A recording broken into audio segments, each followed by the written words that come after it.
Hello, you are all very welcome to Straight from the Horse's Mouth, the Pony Play podcast. My name is Kylian Chornock, and I am your host and guide as we explore this vast world of play, kink, and community.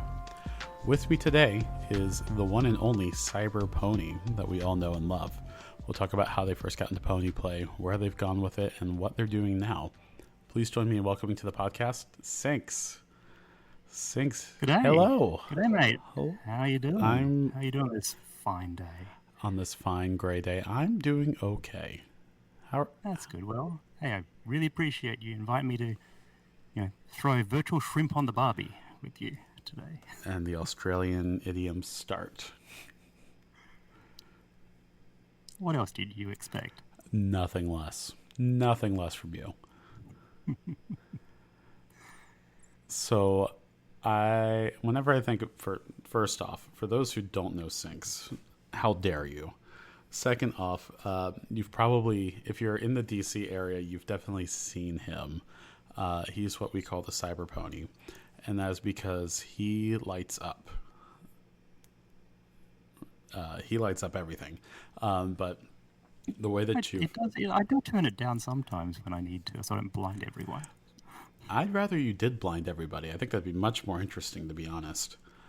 Yeah, well, sometimes you need a bit of light and shade. Fair enough. Okay. But, explain that setup, because it is so interesting to see. Well, so I guess I've been a pony for a while. I've been one of those ponies who, for many years just didn't have any tack, right? It was, for me, pony was a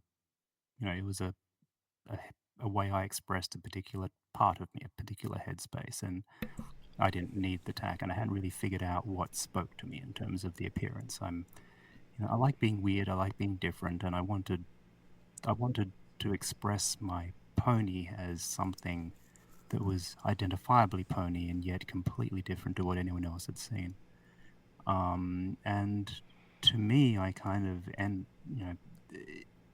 ended up landing on the sort of post-apocalyptic, industrial, cybernetic kind of vibe. A little bit cyberpunk, although I kind of landed on it before sort of the cyberpunk game really took off, and I kind of landed on that.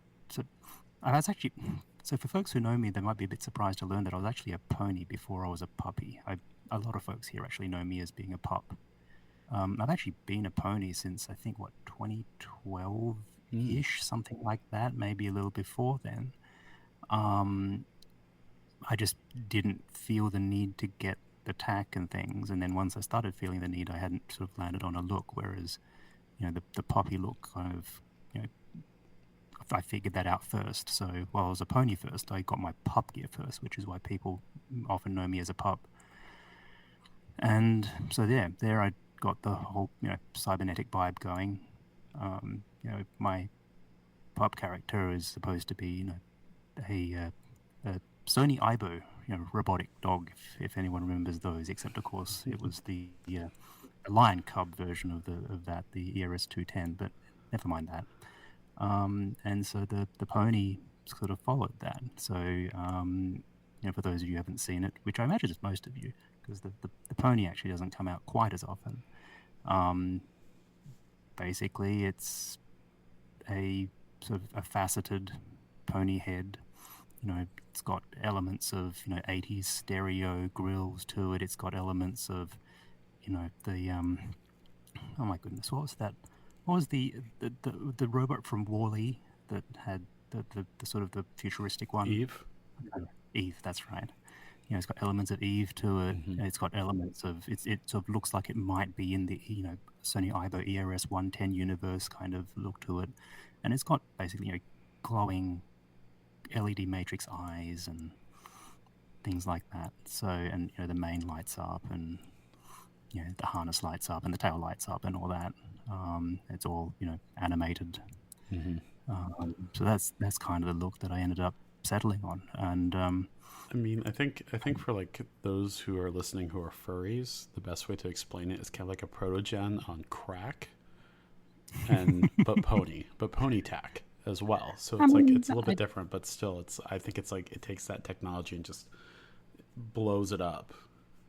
well, I mean, and I do go to, I do go to furry. So I'm also a furry, and I do go to furry conventions. And when I go to the, the protogen meetups in my pony gear, that I kind of fit in and yet not, which is about where I like to be. Sounds about right. Yeah, you have your friends, Yeah. but you stand out amongst them.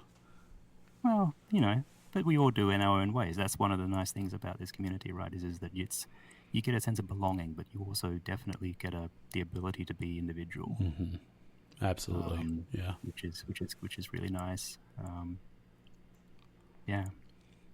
That, and I'm too much of a control freak. I want to make all my own stuff, right?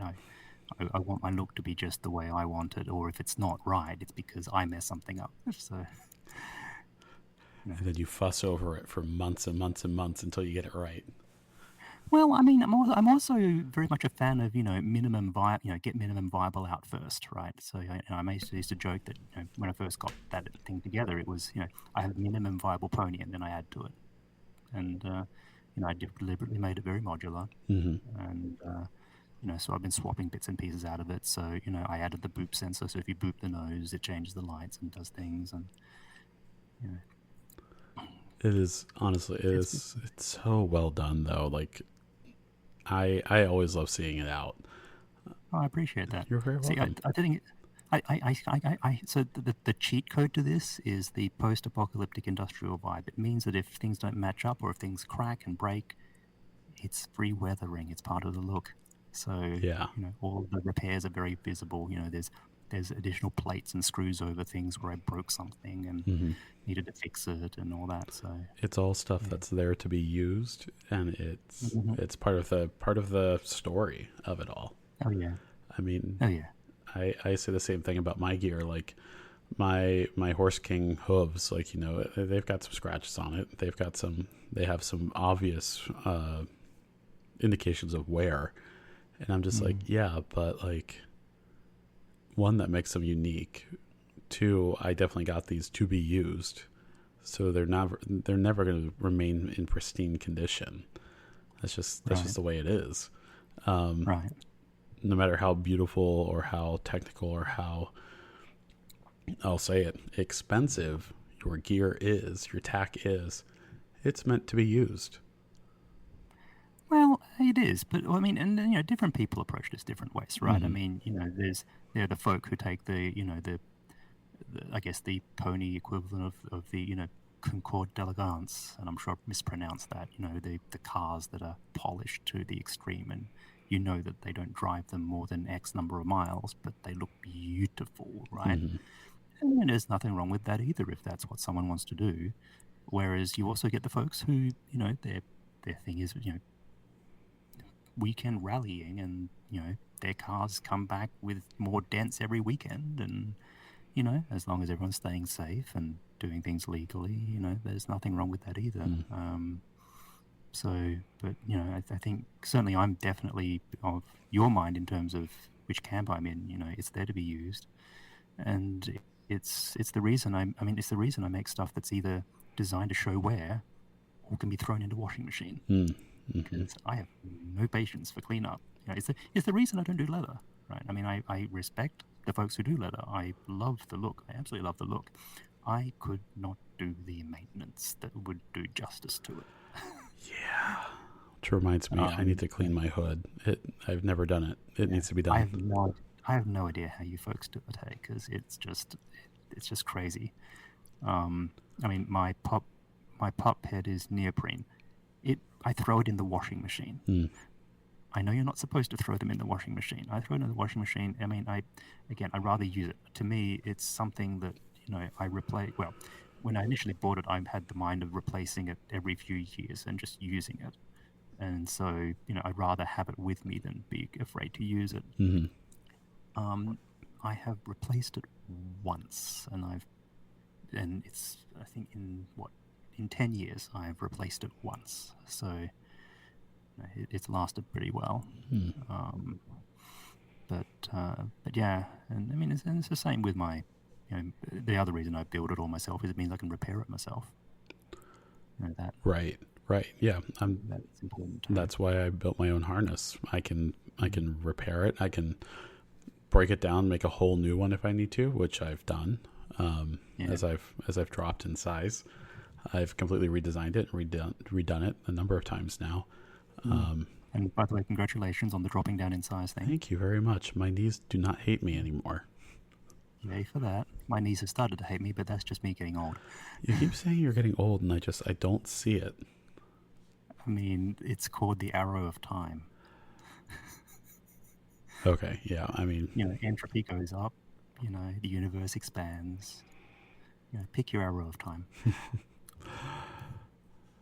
We veered right off into cosmology. Oh God, did not take us long at all. We're gonna pull it back in a little bit. So you've told you gotta do a gravity assist on that. Then you gotta slingshot it back around. Oh God damn it! Here we go, folks. This is what every time I'm with SincX, this is what it turns into. What? Just chaos. Not even chaos. Just me being very confused at your references and intellectualism and trying to keep up. That's fair. I try and keep up with try and keep up too. I mean, it's all good fun. It is indeed. So I actually didn't know that you started in pony play and went to pup play. Yeah, that's news to me. Yeah, as you said, usually it goes the other way. And I don't know that it's necessarily a usually. I mean, you see folks going both ways. I mean, it depends where you are. Yeah, that's a good point. I think it's more likely that I think that people usually start with pup play though, or kind of sit into it a little bit more, only because it's a little bit more mainstream now. Well, I mean, yeah, you've got the sheer weight of numbers, right? Right. I mean, there are so many more pups than there are ponies. Of course, you're going to get more ponies becoming pups. Sorry, more pups becoming ponies than ponies becoming pups, just because of the sheer numbers. But then again, you also have all the folks who are ponies but aren't necessarily showing it, right? Mm-hmm. I mean, one of the reasons why the pups are more visible and that it's exploded as of late is because the gear to be outwardly demonstrating the appearance of pup has gotten so much cheaper. Mm-hmm. Whereas the same hasn't really happened for pony play, at least not to the same extent. Right, and I think the gear for pony play also started at a much higher price point. So even though I would say it has become more accessible, as there is gear definitely available now at a lower price point. It's definitely not even close to what like a pup hood would cost. But I'm not even talking about like price in terms of pick your currency. I'm also talking about in terms of you can go on AliExpress or Amazon or any number of places and just pick up a pup hood that is going to work fine and fit in fine for $20. With pony, it's much harder to get that. I mean, you do get some inexpensive pony ear type things flying around, but it's if you want even if you want the relatively inexpensive stuff that looks pony the way a lot of people see it, you're kind of generally commissioning something, or you're having to make something yourself. It's not a you click a few buttons and it shows up on your doorstep in 2 days time. Mm-hmm. And to be clear, you don't need the gear, right? I mean, if you want the gear, that's great. But I was a pony for, good heavens, almost a decade before I got my gear. I think it was like 8 years or something. Mm-hmm. And for me, it was all of my characters, all of my creatures are representing different parts of me, right? And those parts evolve and change. And when the pony part of me started out, it didn't need gear. And then at some point, it evolved the need to show off and to have an outward appearance that people recognized as pony, or in my case, the cyber pony. Mm-hmm. And so the need for gear appeared when previously it didn't exist, and that's okay. Right? I don't think I would have wanted to have the gear earlier than I got it. I didn't need it at that point.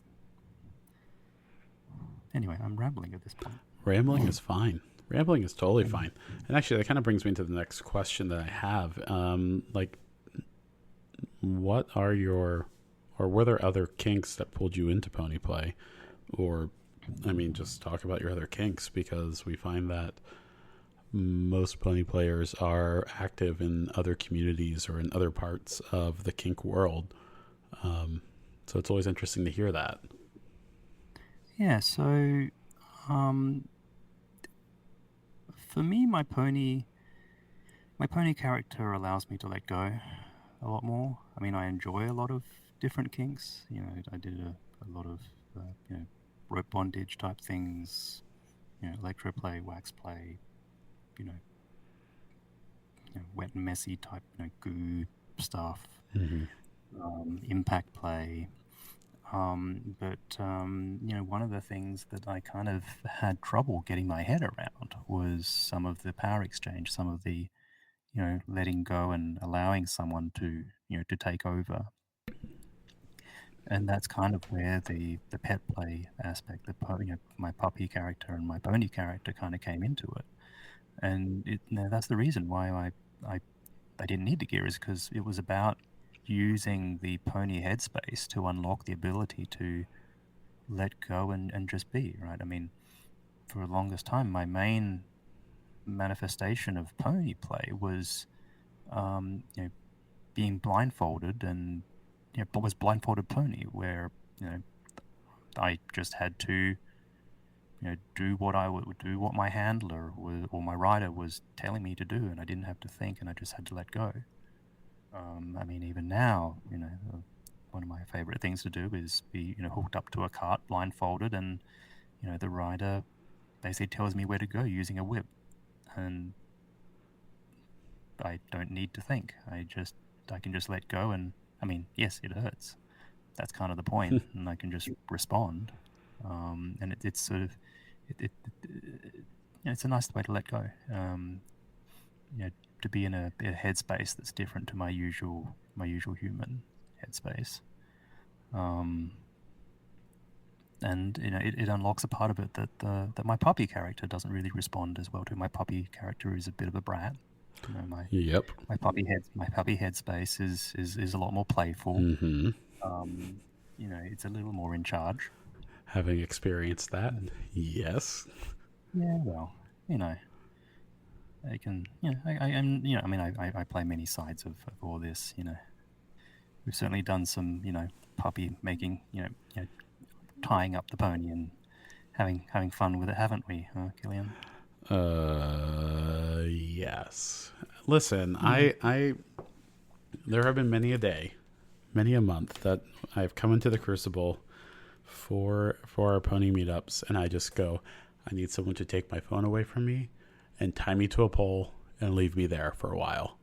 And you're just like, awesome, great, done. What else? I mean, yeah. I mean, it's sort of wonderful just seeing you sort of just melt as you as the ropes go on, and just you just look so happy when I've got you tied up to a pole, and just watch the tension just melt away. Mm-hmm. Or that rocking horse thing. Oh, I gotta bring that back in. That thing is so much fun. Yeah, you make a really good rocking horse. Thank you. Next time I'll remember to bring the saddle as well. Although, according to you and a few others, riding me bareback feels like riding an actual horse. I don't know. I think I think an actual horse would have less rubber. Fair enough. But even on the butt. Even on the what? Even on the butt. Even on the butt. Your butt's pretty rubber. It is.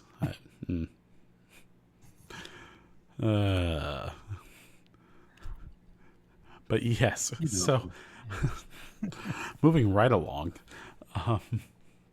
Well, with the amount of lube you have on your rubber, we'd definitely be moving right along. Oh my god. You're getting me flustered, and that's not fair. This is my show. How dare you? What made you think it was your show? Good heavens. Oh gosh. Like I said, folks, this is what I deal with, and I love every And you moment love of it. it. Yeah. Um, God damn it.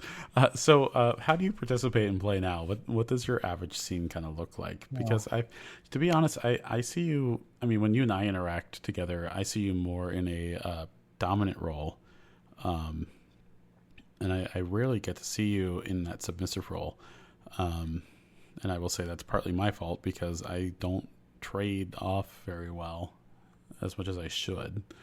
I'll be the first to admit that. Um, but yeah, tell me what does play look like for you? well, so, well, firstly, I don't know that that's necessarily true because every time you hear me going, ow, I'm clearly being the submissive one. Um, well, okay, no, sometimes I do accidentally hit myself, but that's irrelevant. Um, and I mean, whether you should trade off or not, that depends on the dynamic you negotiate with whoever it is, right? I mean, there's certainly nothing wrong with being exclusively submissive. Um, to be honest, I don't really get to play anywhere near as much as I used to, or anywhere near as much as I like. I mean, at some point, you get responsibilities and other demands on your energy. But nowadays, I get what play I can. Um, generally at the pony meets, it's having someone hit me with things until I do what they want me to do. Um, but it certainly back when I first started, it was much easier to find people to play with and to find people to get me into headspace, I guess, because everything was so new, Mm-hmm. right? And there was definitely a novelty factor there. So for those of you who are sort of getting into this, and then new to the kink side, or even new to a different community, just take a moment and sort of savor the newness, or savor being experiencing things for the first time, because you only get a first time once Mm. for a particular thing, and that first time can be magical. And it's not about being anxious about picking the perfect first time for a particular thing.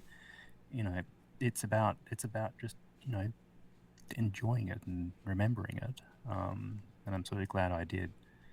um in a sense, I suspect it's because as I've gotten more experience, that I've started analyzing things more, because I do I do most things from both sides of the slash, as is sometimes said. And that can sometimes get in the way of the headspace. Mm-hmm. But um, but yeah, no, my scenes outside of pony play, they could be being tied up. They can be being hit with things, or zapped with various things, or hit with various things, and having some. I mean, nowadays I care less about the thing that's being done and more about the person I'm doing it with. Right? It's Mm. a lot of my scenes nowadays, a lot of my pickup play with folks at events is connecting with someone, actually clicking with someone and going, okay, I think you're cool. I would like to do a thing with you. I'm not quite sure what, but let's talk and see if we have let's see if we have interests that intersect, and if we're both interested in playing with each other with a thing, then I'm sure we can make it work.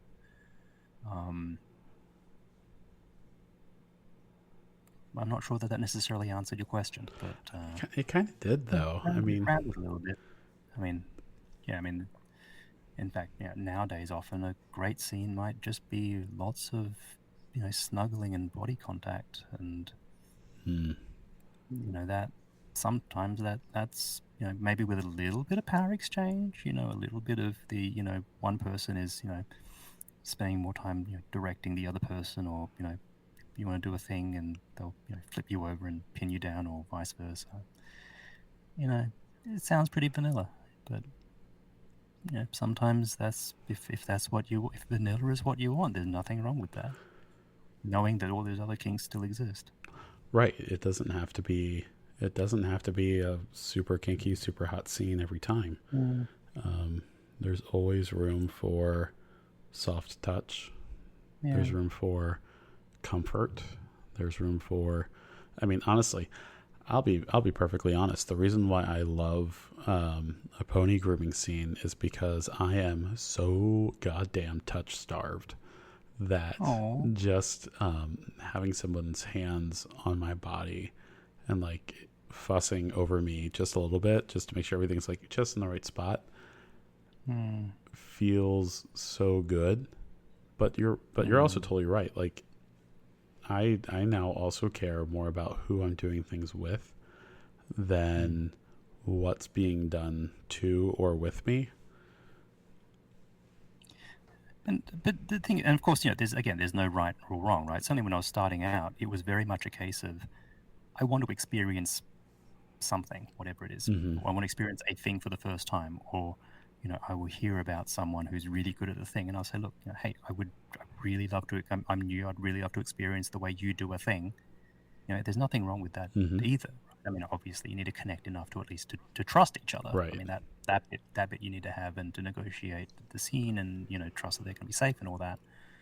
But there's also nothing wrong with having thing first, like activity first, rather than person first. And there are plenty of us who also enjoy showing people things for the first time, and we certainly, in my experience and me personally, there's absolutely no problem with someone, you know, tracing me, chasing me down because they know that you know, that I might, do a particular thing. And that's fine too. But yeah, I think this seems to be a pattern where as folks, spend more time in in kink and in pet play and all that, it becomes more, I guess you've sort of tried everything that interests you, and now you want to seek out people you connect with, and you now have a fairly broad range of things that you enjoy and the parameters within which you enjoy them, and you can do the whole, hey, I think you're cool. You look like you think I'm cool, and I'm sure we'll find something that intersects. That's a really good way of putting that. Um, you're putting into words things that I have recently been thinking about, actually. Um, the idea that, just like you said, it's after a while you've become, I don't want to say experienced, but you have experienced so many different things that you're now able to go like, this is what I like. This is what Yeah, what I like about said thing, and being able yeah, to communicate that with other people so that you can then find partners or playmates or whatever you want to call them, um, mm, who intersect on that level to the point where they are able to provide what you're looking for within those parameters in a way that is mutually beneficial. right. Yeah, and I mean, I do certainly sometimes miss the whole, you know, not knowing what's going to happen, right? Especially when I was new and still learning, figuring things out and learning things, and you know, there'd be, I'd be like, hey, take me on a journey, do things to me. I know you're good at these things. I want to learn. I want to experience new Mm. things. I do miss that. And again, the whole, you only get it first time once type of thing. But that's okay too. Yeah. I feel like I never really got to have those experiences, to be honest. It's always been like, oh, I saw this thing on the internet. This person, would you be interested in trying this with me, type of thing. Like Yeah. I never got the chance to like work with a dominant person or a trainer or someone like that who would um, that I could willingly just like let go of everything and just be like, take me on a journey. Like, Well, and I mean, to be clear, I mean, it depends on how how commonplace the thing you're interested in is. I'm really lucky. I have many interests. So a lot of folks who are into showing new people their things for the first time, I could connect with a lot of them. But I mean, there are still certainly things like again the whole having a trainer take you on a journey kind of thing. I still haven't really kind of got. I mean, I've had glimpses of that. Um, I you know I've had certainly had glimpses of that, but um, you know there are still things on the list that I've not, more power play dynamic things that I've not really had the opportunity to have, and that's okay. I mean, it's it's just the way it is sometimes.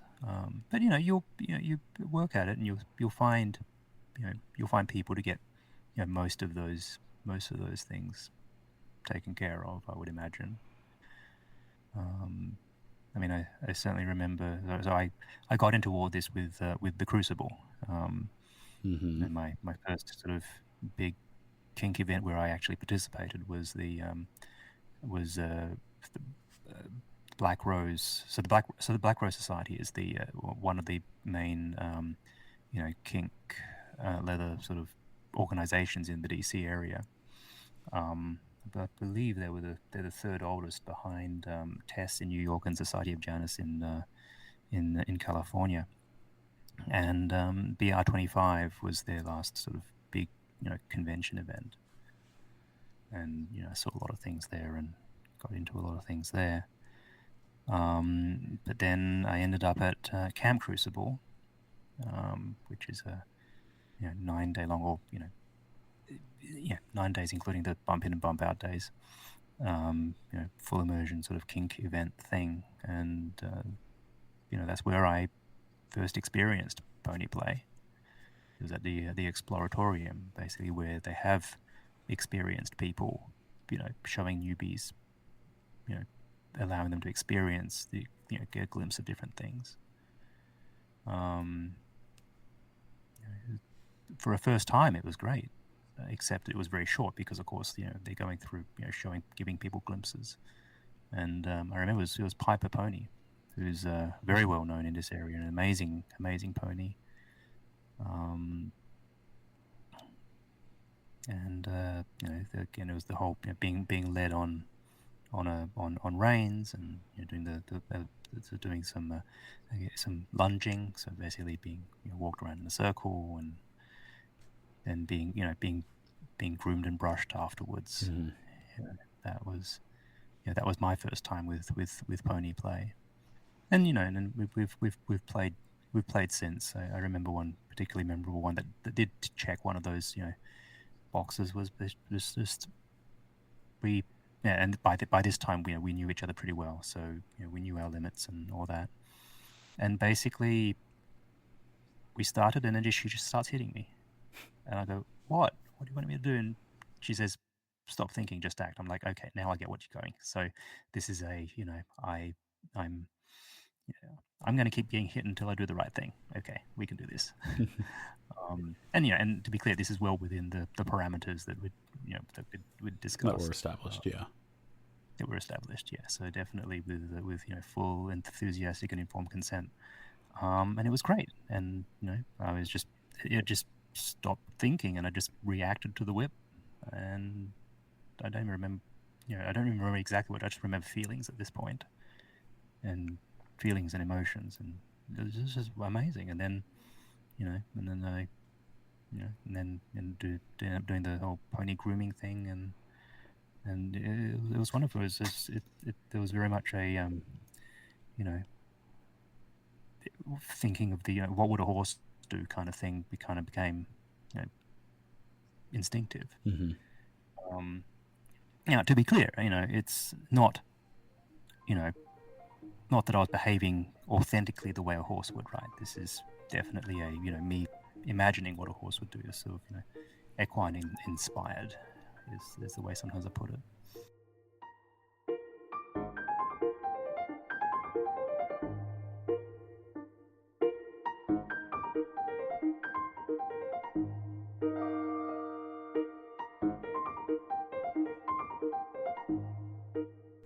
Well, so I guess people sort of come into this for many different reasons, and define this. I guess into pony play, puppy play, pet play, whatever you want to, and I guess the one thing I want to sort of focus on is that there's no one true way, right? There are many different ways of doing things, and as long as things are kept legal and consensual, fully informed, enthusiastic consent, and that risks are appropriately and transparently managed. Don't let someone tell you that, oh, you're not a real pony because you don't X, Y, Z, A, B, C. And the same goes for groups as well too, right? If you want to get into puppy play or pony play, and the first group that you encounter online or in real life you don't click with, or there's someone there that you just doesn't work for you or whatever, there's plenty of others out there, Mm-hmm. right? Just like, there are many groups for any other activity, right? And just because the first team for whatever sports ball you play, the first team you come across, they don't do things the way you like, or that people don't connect, it doesn't mean that everyone who plays that particular sports ball is bad, right? Sports ball. I don't know. I mean, No. I love it. Keep whatever, going. pick your sports ball, right? Or if you're into watching that sports ball, and there's a fan club, and the first one you meet doesn't jive with you. It doesn't mean that everyone who's a fan of that is not going to get along with you. Mm-hmm. Just find another one. And in the age of the internet, it becomes much easier to do this. Yeah, and I also think though in the age of the internet, it makes it seem like it could also be harder. And when I say that, I don't mean like meeting new people, but trying to find people who have differing ways of doing things, or finding finding different types. Like specifically for ponies, like finding different types of ponies, I think is harder on the internet because certain types will become more popular, and that's kind of like when you start searching for things, that's what you see every time, rather than the wide breadth of different types of ponies in pony play. Well, I guess, I mean, the internet is like any other tool, right? There are different ways of using it, and yes, the search engine has a has a particular prior when it tries to figure out what types of resources are appropriate to surface for a particular query, and it'll give you what most people apparently seem to want to see. Mm-hmm. I think that if you're trying to get and to be clear, there's nothing wrong with if you enjoy looking at pictures of your typical pony play, pony gear, whatever the case may be. There's nothing wrong with that. But if you want to sort of see the breadth of what's available, you kind of really have to start digging into the communities and joining the communities and actually seeing, right? Mm-hmm. Especially if it's the headspace type things that you're interested in, because of course that doesn't really, it is possible to see it in photos and videos and all that, but you kind of have to look pretty closely, and it's not something that a search engine can be expected to index, right? That kind of thing you really access by talking to people and getting to know what's out there. And so in a sense, I would actually, I'd push back on the notion that the internet's made it harder. If the internet's made it harder, it's because it's provided more information to sort through, right? But it's made it possible to surface stuff on the long tail. Now, if you want to get the long tail, you're going to have to put up with the hump in the distribution. But at least you have access to that long tail, whereas without the internet, you basically didn't get that at all. You had whatever the publisher deemed necessary, deemed fit to print. And I mean, yeah, there are exceptions. So actually, sitting right next to me is the complete collection of a magazine called Equus Eroticus, which back in the pre-internet and early internet days was the way that a lot of folks got this. And to full credit to them, they did an amazing job at the publishers did an amazing job at surveying the spread of options for pony play, and of course it was actually published locally here in the DC area for a long time, and features a lot of the folks who are well known in this community. It's fun to see Piper, from many years ago, appearing in the pages of this magazine. But that publications like that are kind of the exception. So yeah, the internet has made the breadth of information a lot a lot more accessible. But yeah, it does mean that you kind of have to sort through it and find what you're looking for rather than pick what first comes up. And in this day and age of limited attention spans, that that can be hard. But I think it's still easier than it used to be, because it used to be that you couldn't even get this stuff unless you knew, you did look in Equus Eroticus or whichever, Zine or whichever thing that, publication that, had what you were looking for in it. Did you just call it a zine? Yeah. Instead of a zine, as in magazine? I think that's a topic that's a whole nother topic.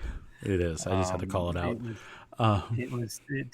There were particular, anyway, we're not into the whole, different ways people publish things, but yeah. I actually really like that you brought this up, because I actually saw a tweet earlier today kind of talking about sort of the same thing, but in the furry community. Sorry, the furry fandom, if you will. I do not know why they use that word.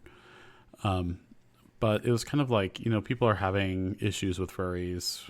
Furries are having issues with furries. Heaven forbid. I know, right? Tell me something new. Next up, water is wet. Well, any community having problems with people. I mean, again, sports ball. Right. Right. It's any community will have. There will always be infighting. But somebody made the really good observation that the furry community is actually, instead of thinking of it as like one giant clique, you think about it as a loose federation of much smaller communities. So, the thing that I love about the furry community, so as you're growing up, you kind of get put into baskets by society as a whole, and whether you know it or not, whether the people putting you in those baskets know it or not, and often those baskets aren't under your control. They could be anything from your heritage to your area you grew up, to the school you went to the particular type of sports ball that you were brought up with.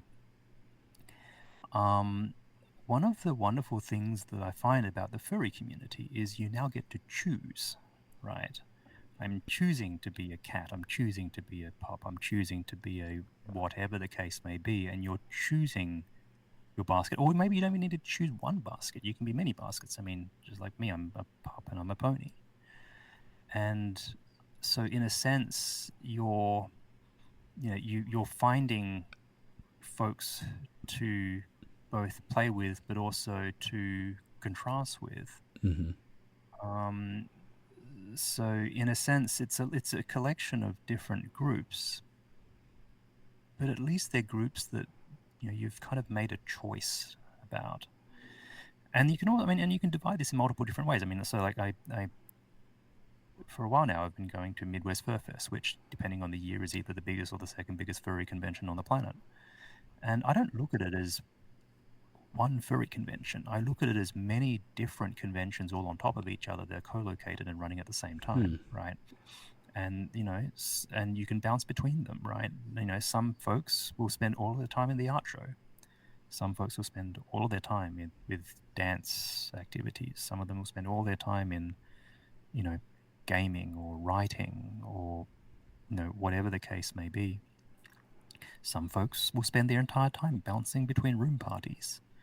And now there's the room parties could be anything from, drinking, which is fine if people are doing it in moderation and all that, to, there are room parties for tea. There are room parties for, D&D. There are room parties for any number of other things. There's, and of course there's there's this, sex and kink and all that stuff, and that's all okay. And it's not that it's now no longer this one massive thing, but it's a lot of things on top of each other that you get to choose between.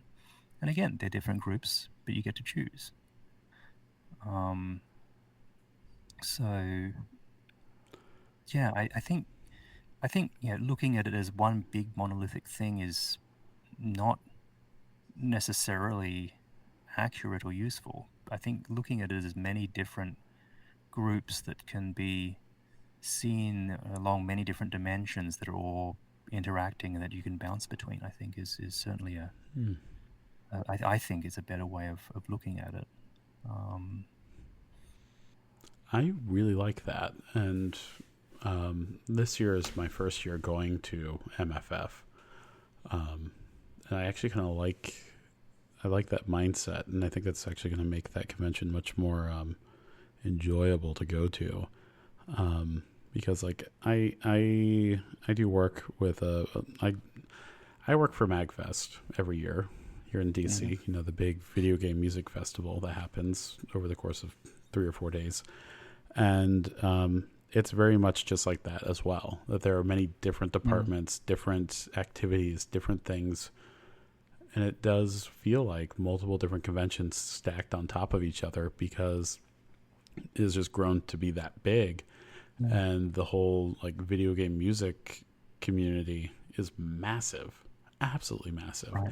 That there's so many different subgenres within it that you can go and rave for 3 days straight and not see another part of the convention at all and still have a great time and see everybody and all of that. You can go and there's a classical track now, which is where I usually work and do things. And last year I spent, I think, 75%, if not 80 or 90% of my time in that room doing the classical track stuff.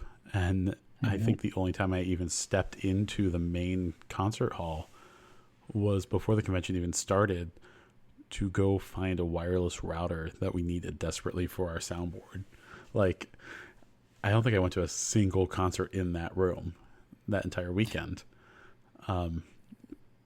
So yeah, I totally get that vibe. And thinking about MFF that way, I'm totally gonna have a much better time rather than trying to think I have to go to everything and be everywhere and see everything. It also helps with the FOMO, right? I mean, it's like there are a whole bunch of conventions stacked on top of each other. If they weren't stacked on top of each other, you probably wouldn't go to the other one anyway because you'd run out of hours in the day. You'd run out of days in the year. So, it kind of sort of helps with that too, I think. Yeah, and I think it also helps with like, I would say smaller conventions have, smaller conventions will always have limited programming, and so you'll always be able to find something to do as well, which I think is the important thing. I do also love the smaller conventions. Oh, I do too. I don't go to conventions anywhere near as much as I used to. But some of the small ones are really nice to just you keep running into the same people. You get to make good friends. So absolutely, yeah. I would completely agree with that. I do enjoy where this conversation has led us, but we do have other things to talk about, so we're going to get cracking here. What we actually have a schedule. We actually have. I wouldn't say there's a schedule, but there is a rundown, and okay. I do have points I need to make at some point here. So you don't need to make them. No, but I like to. So there's a format for every interview, and I follow it. You try and follow it, and so far I've been successful. I will not let you derail me. You're not here. Oh, that's okay. You're not in person. You don't have my reins. That's okay. You probably can't tell I'm scratching your head in the screen right now. Oh, giving you scratches. Stop it. I'm scratching under your chin. You can imagine that, right? Isn't that nice? Just scratching under your chin. I hate the fact I did just get a chill up my spine. That's not fair. Stop it. That's okay. Oh, I'm rubbing your back now. Isn't that? You just feel it going down your spine. I'm just going to grab your arms. Just let me lead you behind the back. It's a really good thing that this is not a video podcast because I am blushing so hard right now. This is not even fair. Stop it. You even smell the ropes. You just feel them moving across your wrists. So for the listeners who have listened to everything, if you remember in the first or second episode when I talked about how easy it is to drop into headspace, at least for me, this is why. Stop it.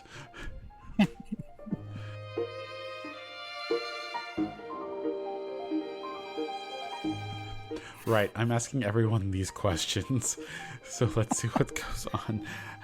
Although you've kind of had you've answered part of this first one, which is how has your play changed over time? You have discussed that a bit here Yeah, already, but so let's just skip ahead to the next one. Has any of your play influenced your everyday life? definitely. I've been so one of the things that I think puppy and pony play has helped me do is it's helped me to unlock a more authentic version of myself, even in daily life. I mean, of course, I keep it appropriate to the venue, to the That's no fun. situation.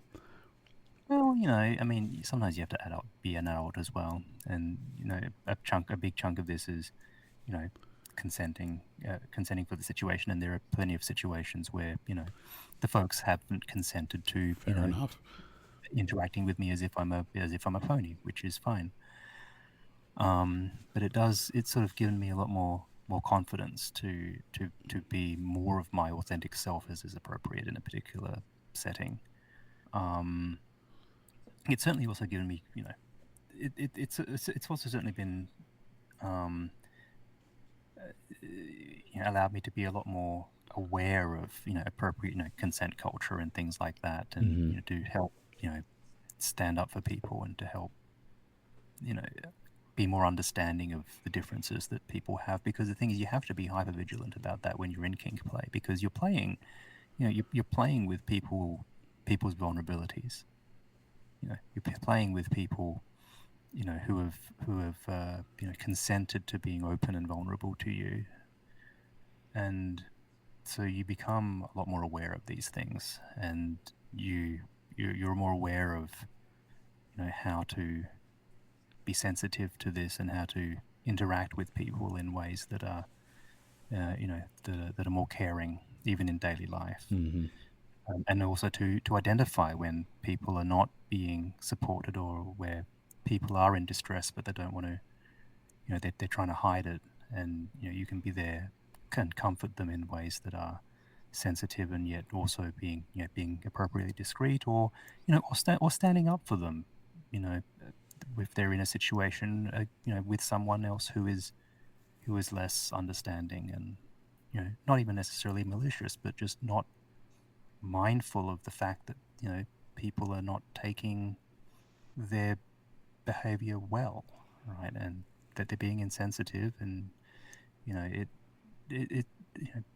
being more aware of how minds interact, I think, is one of the things that this has taught me a lot about, and so help me be a better mediator, better able to just help the people I interact with in daily life. So I think that's one of the things that's really really helped and changed things for me. Hmm.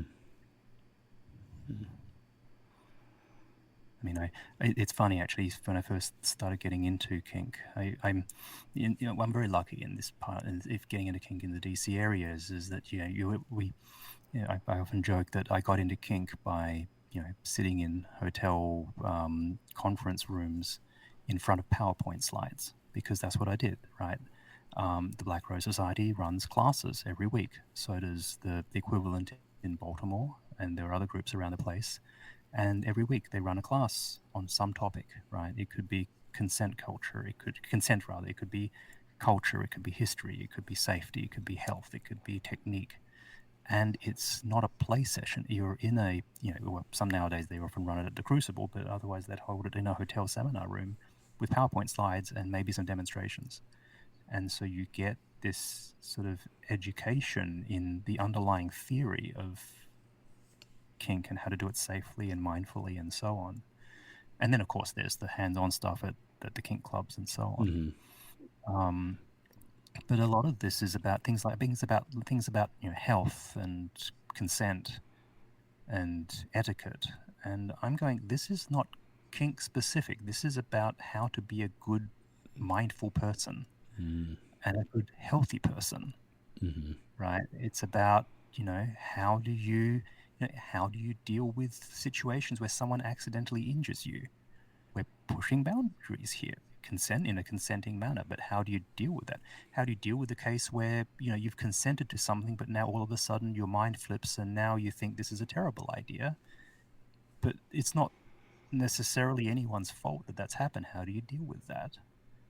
Right? And how, and then on the flip side, how do you look out for when that's happened to someone, they've changed their mind, they now think this is a bad idea, or there's been a miscommunication? How do you deal with that in a way that preserves everyone's headspace, or at least how do you do it in a way that's sensitive to everyone? I mean, these are things that we run into in daily life outside of kink, right? And having those skills is, in a sense, I mean, at the end of the day, this is role play, right? But role play is a powerful way of practicing a lot of these skills. So, does that answer your question? Yes, very much so. Thank you very much. Yes, hold on, I'm writing notes. This is being recorded. This is, yes. No, or at least we hope so. We gotta start over. We gotta do the whole thing again. God, I mean, I know my half is being recorded. No, I'm kidding. Well, I'm looking at the VU meters at my end too. So, no matter what, with our powers combined, we have it. I don't know if you raise these to powers, you're going to clip. I mean, even with roll off. What? So. I mean, it's logarithmic. You're going to turn it linear, but what? Stop.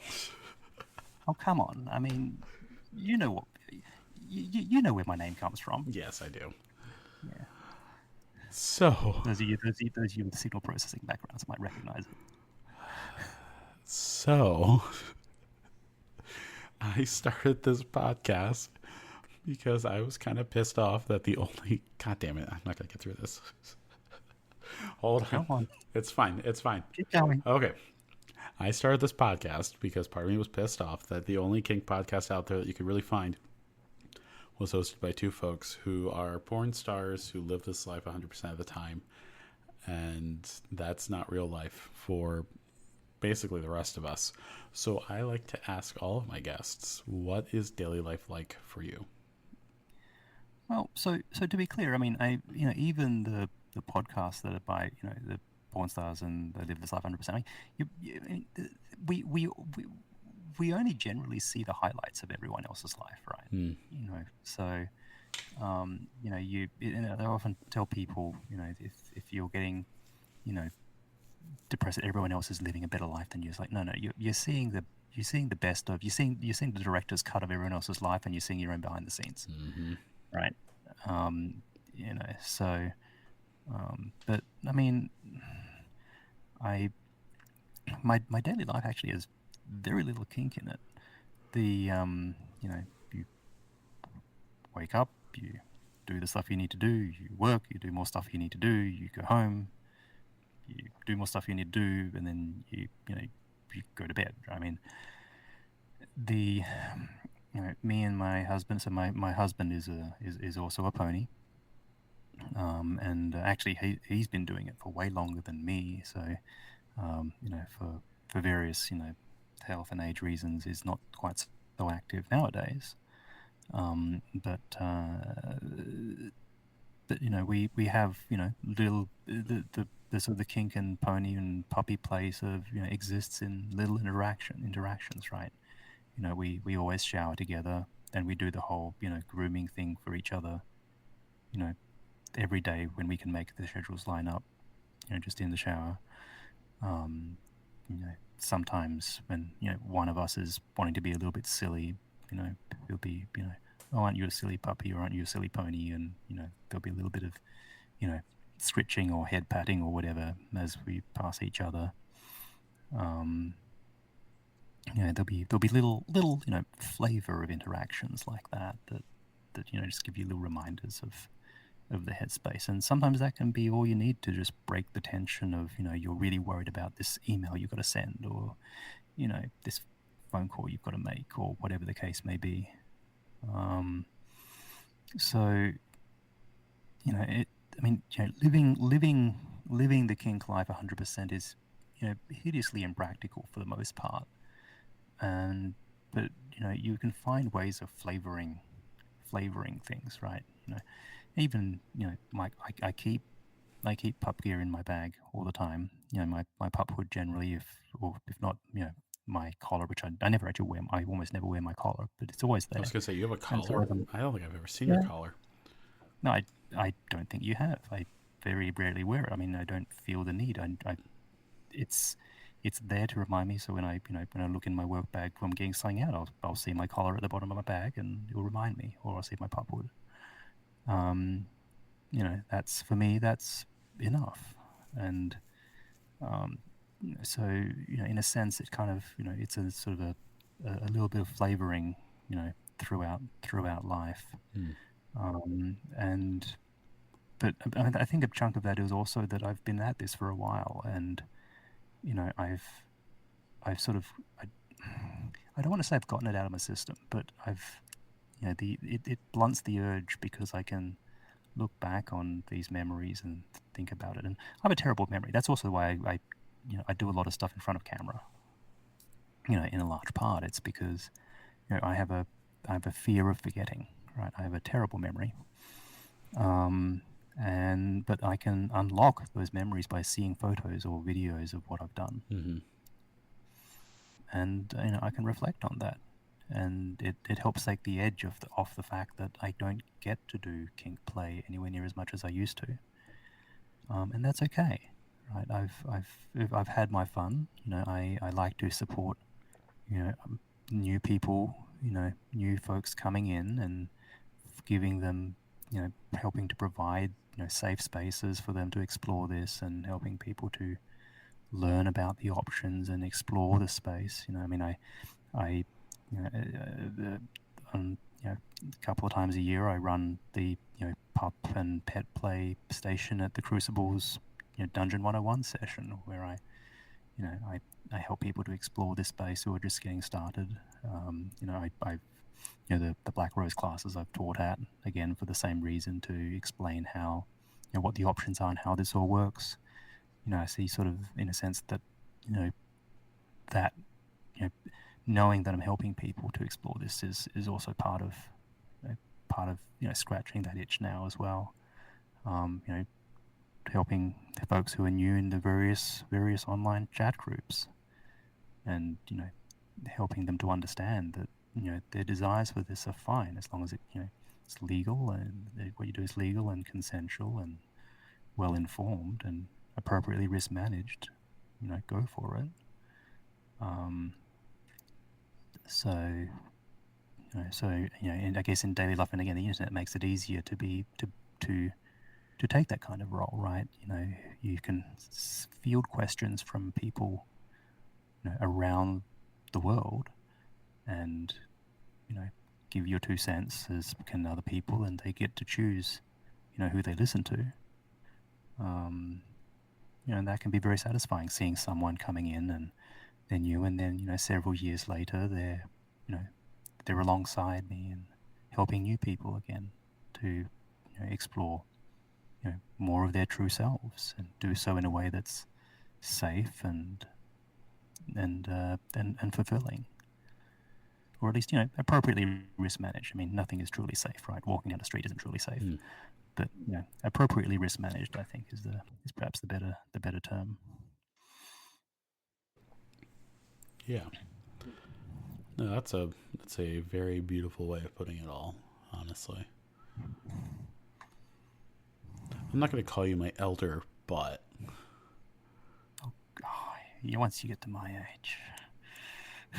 as someone who is more experienced in the kink world than I am, uh, Yeah, I mean, you're plenty experienced as well. I mean, sure, but I mean, you still have a decade on me, maybe. I don't know. It's not about years, it's about experience and things that you've done. But being able to hear and take wisdom from those who have more experience in a number of different ways is an important part of being a part of this Oh yeah, community. oh So, yeah. I mean, I've certainly benefited from the experience of many people. I mean, I know that that the buck has been mentioned on your podcast before. There's Stormy and Rusty, of course Piper, um, you know, Goddess Indigo, Alea, any number of other ponies who who are or have been through the crucible, more contemporary folk as well. It's there's a lot of people to learn from, and there's certainly a legacy that's left behind. Yeah, and I mean, of course, the world changes, right? What pup and pony and pet play are now are very different to what they were even when I started, which wasn't really that long ago. I mean, I remembered showing up to events and being the only pet player there at big events, and often I was being puppy because that's the gear that I had at the time, and at that point it was something that needed to be visually apparent, and it was great.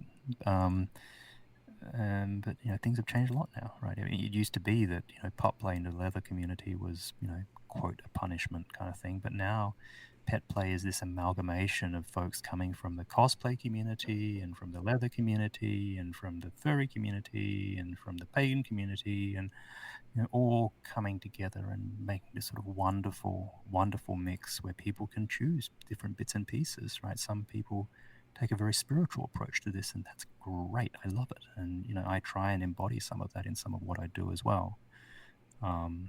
Obviously, I have a lot of the cosplay aspect because for me, it's part of my art expression is my outfit. And there, there's a lot of the electronic side as well, which is which I really enjoy. There's a lot of the sort of, I guess, micro acting, the mannerisms and the character that I want to portray. If I put the pup or the pony head on, and I can become a different person as a bit of ritual there. And you get to sort of mix and match. So this is the other reason why I say, there's no, if anyone tells you you're not, that's not the way you pony, it's like, well, no, that they don't know what they're talking about. For me, I define pony play as basically any play, any headspace where any activity which has equine inspiration of some sort in it. And it's the same for other forms of pet play, right? If someone identifies as a kitten and the scene basically involves them perched on a corner of a sofa and then randomly knocking things off a table while they glare around judging everyone, that's perfectly fine, assuming of course that with the consent of whoever put the things on the table. But there's nothing wrong with that. That's inspired by that creature. So yeah. Anyway, I'm rambling again. Totally fine. Your rambling is well noted and very important to all of us. I relate to a lot of that. Like I would say my tech and my gear and the way I go about procuring and developing and building that comes from my experience as a cosplayer. Like even my first cosplay, I did a cosplay from of Link from the Legend of Zelda: Ocarina of Time, and the amount of detail that I was trying to put into that because I was not happy without it. I just even for my first build, just the amount of effort I put into it to make sure that it was exactly what I wanted.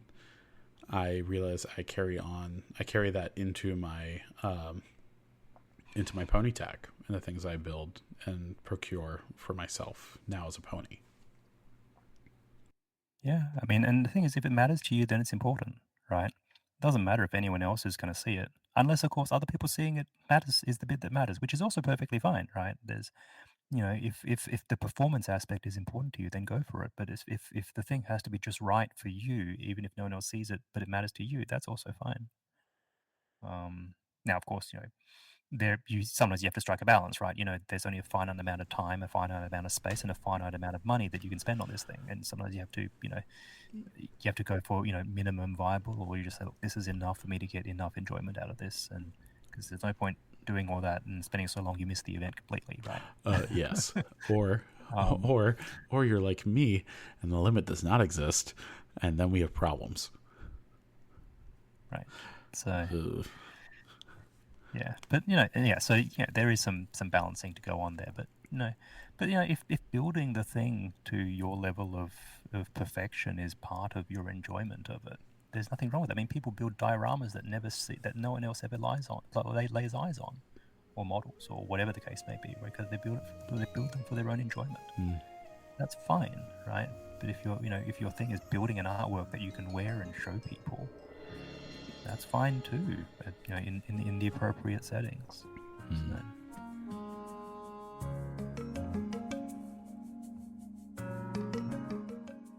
Okay, so let's talk about some more fun stuff. I'd like to do some quick word association. Everyone's getting the same list of words for this season. You had it now for 5 hours ish, so you've had time to think. Oh, was I supposed to have thought about No, this? not at all. Not at all. That's why it's quick word association. So here we go. First one: gear, steampunk, ritual, headspace, parade,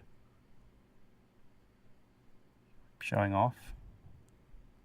I do a parade story with you, but we'll talk about that in a minute. Tension. I'm trying to find the right word for this. Basically, maintaining tension, as in, when I'm putting the ropes around your wrists and lifting them up gently to the overhead bar as I push you forward and run my hands over the rubber on your back and down your butt and along your thighs. Stop it. And increase the tension just a little more and push you forward just a little bit more. You feel like you start to lose your balance. But that's okay because you feel secure. Because the tension's still there. I'm sorry, where were we? I then, I tug on your bridle a little bit. You feel just a little bit off balance as I lead you to the show ring. I brush your mane ever so gently. You're looking at the list now. You're literally just going down the list. Stop it. That's okay. And you see everyone's eyes on you as I bring out the grooming brush and I just, I brush your back gently. You ruined the game, man. I asked you if I was supposed to read it first, and you said yeah. You said no, but that's fine, but you expected me to read it, so I'm reading it. Okay, no more word association. You're done. Thank you, You're listeners. done. This has been an attempt at Kylian's podcast. It's now been completely derailed. We managed to get an hour in before you derailed it. God damn it. Anyway, parade story, because I'm reminded of this from Pride in DC last year. I got stuck. Not stuck. I had a good time doing it, but I was pulling Dega's cart with 2 people in it. And when Dega finally caught up with us, I had them on one side with a whip, and then you on another side with a whip, just going whack, whack, whack, whack, whack, whack next to me as I'm trying to get down the middle of the city street with absolutely no guidance from the people in the cart behind me, doing anything with the reins. I mean, they weren't supposed to, though. I mean, no, but originally you're not supposed to be in headspace when you're doing a parade like that. It's not. It can be a bit unsafe. It's not. Unless... It wasn't that part. It was a part that because I was in full hood, I didn't have. Oh, you couldn't see. I couldn't see directly in front of me. Yeah. Okay. That's a problem. And so the biggest issue was just that there's yield for pedestrian signs that pop up on the yellow lines. Yeah. And I was literally just walking down the yellow line. Oh no. Down the street. And at one point we came to a stop. The parade just came to a stop. And I turned my head slightly to see what was right in front of me. And lo and behold, I had one of those signs literally 2 feet in front of me. And I'm just like, oh, this could have been really bad. Yeah. This could have been really bad. But because I couldn't see right in front of me, but I could see from side to side, I literally had you in one eye and Dega in the other the whole time down the parade. And I'm just like, this is fun. Yeah. It felt like I had like Uh, my guard whippers on both sides. No one was gonna touch me. I mean, that was a fun parade, and and of course, again, I definitely had to have eyes everywhere because there were people everywhere, and Hmm. especially there was a photographer that kept coming into our space that I had to make sure I didn't hit. Oh, It was a roaming photographer, I but didn't even know. I didn't even the, see them. I had no idea. yeah. But and I mean, they were doing their job, and they just weren't so familiar with things to be careful of, around people doing this kind of thing. But no, that was fun, and you know, us cracking the whips around the ponies, and I mean, I made a last minute decision to be a pop at that point just because I figured I needed the visibility and Hmm. the movement. I've got much more freedom of movement in my pup gear than in my pony gear. Right. Um, and and if I needed to you know react quickly, I could do it. Hmm. But no, that was fun, and sort of cracking the whip all the way down the parade and seeing the people obviously setting off thoughts in their heads and posing for photos and all that. There's a certain performance aspect to it that I do enjoy. Absolutely. So, and as you do too. I mean, you enjoy looking like a nice shiny mysterious black pony, and seeing everyone you know enjoying your how good you look, and you know you're blushing again. Yeah. No, I was trying to see how far you were gonna take this before I just walked away. So does that mean I get to end your podcast then? Nope. Uh, Yes, thank you, Kylian, for coming on. Before we Quiet down. Uh, so anyway, thank you, Sinks, for coming on the podcast. Um, you have successfully derailed it multiple times. I'm proud of you. I expected nothing less. Before we go, where can people find you online or in person if that's your thing? okay, so I guess I'm part of the Crucible herd. Um, on on Telegram I'm at SincX. On FetLife I'm on at SincX. Those are basically the two most reliable things. I don't really do the social media thing so well, at least not nowadays. Otherwise, the Crucible herd meetings and Camp Crucible and things like that. And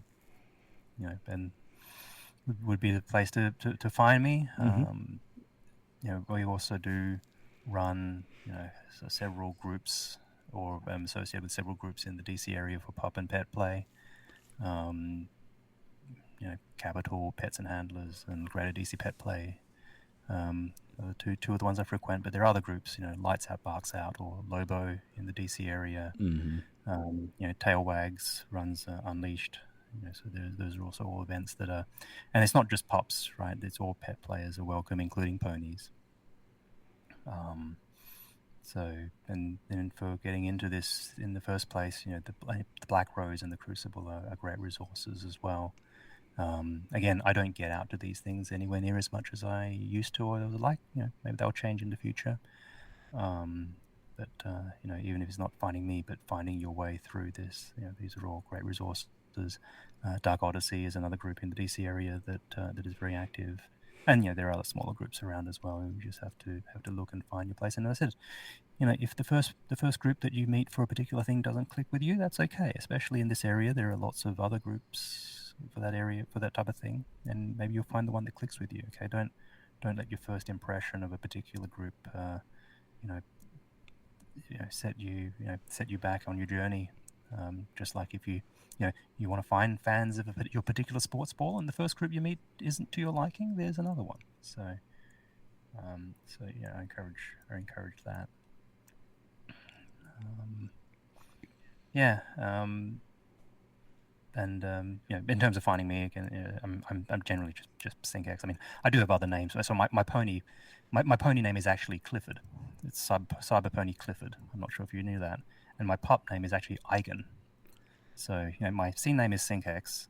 My pup is Cyber Pup Eigen. My pony is actually Cyber Pony Clifford. So there's a bit of a theme going on here. You're looking very, very. You've gone from blushing to very confused. A little bit. Really? I mean, I'm sure I've heard about this before. Well, I mean, but you can see the connection between the three names, right? No. Really? I'm kind of an idiot. What do you got? That's fine. Well, so SincX, so Sync is the cardinal sign. So it's sine of x on x. It's one of the approximations to the Dirac delta function. So it's a sampling function. Eigen is for eigenvector. So it's the most eigenvector, eigenvalues, that kind of thing. But also in terms of being unique. So again, it's a thing that stands out, just like a sync function. Clifford is named after the Clifford algebras, which is a generalization of, for instance, Quaternion mathematics, and there's some other sort of fun connections there that I thought were particularly appropriate for a pony character. Actually, you probably don't know. I actually have a lion character. Actually, lion's called Quaternion. But anyway, I at one point I tried to maintain, different things for all those, and I gave up. So I'm just SincX. Yeah, at certain points, it's just easier to have one account. It's just easy to have. I mean, I have a terrible memory, and the thing is, when you go to I go to furry conventions, I can never remember people's names because often they'll have their nickname. People generally don't go by real names. There's a little level of anonymity, but you've got their nickname. They may have several character names. Then they might have a gaming handle, and before you know it, you're in a discussion where you think you're talking about with a group of people, and you think you're talking about 4 or 5 different people, and you realize those 4 or 5 names are actually the same person. And I'm like, what? I have enough trouble remembering that. I'm just going to give everyone one name to remember. So SincX, it's what I use. But it can be nice to have those names when you're yourself thinking about them. But as evidence, you didn't even know that I had these other names for my characters, and that's fine. They're and again, this what's in a name. For me, it's a label that I use for myself, and that's fine. Sorry, I've derailed the train and have gone right back into the podcast. Trying to wrap it up, man. Wrap it up, okay. Which I guess means we're turning around. Okay, let's go back into the. Anyway, thanks for listening to Straight from the Horse's Mouth. But there was nothing straight about this one. Come on. No, it was very gay. That's the inside joke that I haven't explained yet. Thanks for listening to Gay from the Horse's Mouth. Well, I mean, to be perfectly clear, by the way, this is not exclusively gay or straight or whatever. Not at all. We're welcoming of all sexualities.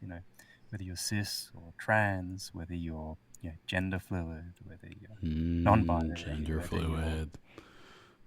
Whether you're heterosexual, whether you're homosexual, whether you're I always like to tell people that flexible, whether you're whatever the case may be. Pony play whatever spans your orientation, whatever your identity. Yeah, pony play spans all the spectrums. Yeah, definitely, and that's perfectly fine, and you don't even need to stick to one of them, right?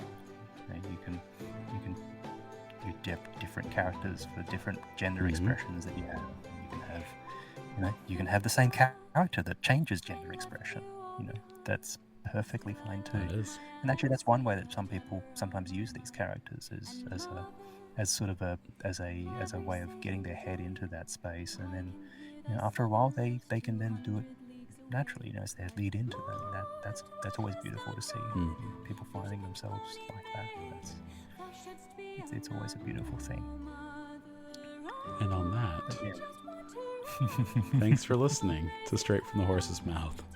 If you've enjoyed this, don't forget to. I can never get that right.